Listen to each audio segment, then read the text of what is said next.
Again, Gregg Bell, the News-Tribune here in Glendale, Arizona.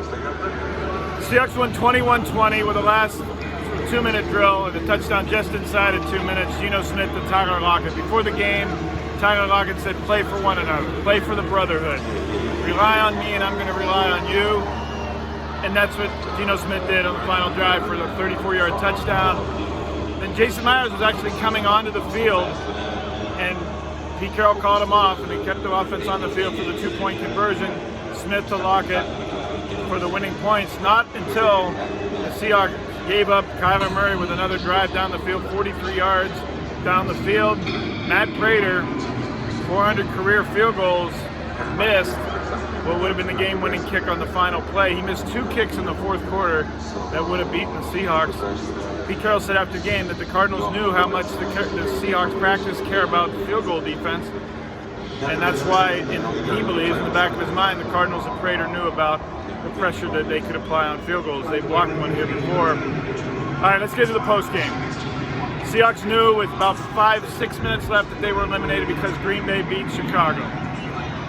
Bittersweet to say the least. Walk into the locker room. You may have seen it here on the News-Tribune.com or at Gregg Bell Seattle here on Twitter X. Cigars, smoking cigars, loud music, booming bass. Jordan Brooks in particular just sitting in his seat, watching the whole scene from his locker across the room, not taking part. Bobby Wagner noticeably not taking part. It was striking. It was mostly the young players, but it was weird. After they won the Super Bowl, they didn't have cigars in their locker room that I can remember. A few minutes later in his press conference, Bobby Wagner said that scene in the locker room is youth. He also said the young guys on this team need to learn how to win. He was asked, no victory cigar for you, and he said no. His standard is the playoffs, at least the Super Bowl titles. That's what he's used to here in Seattle in his NFL career. Quandre Diggs, when I asked him about the scene, what he thought of the scene going on in the locker room, said that the standards are different. And those players don't know what he, Diggs, and Wagner, and even Brooks, who's been here now 4 years, know.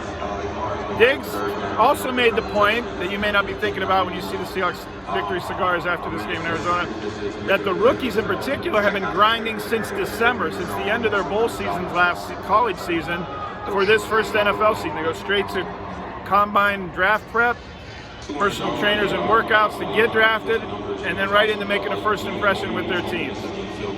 Take that for what it was and what you may, but that was a scene there in the locker room after the Seahawks win.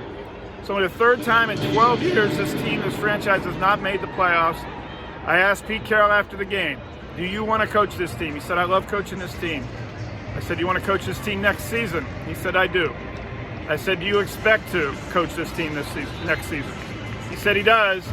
And he said that with Bert Cole, the second man, the right-hand man to Jody Allen, Vulcan Inc., that runs the Seahawks football operations, right about 6 feet in front of him.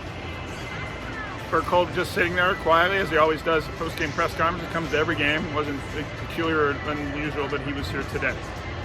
I got to get out of here and catch a flight to Houston for the Huskies National Championship tomorrow night against Michigan for the News-Tribune. As always, my coverage is at theNewstribune.com and on Twitter at Gregg Bell Seattle. As always, thank you for watching the entire Seahawks season. Take care.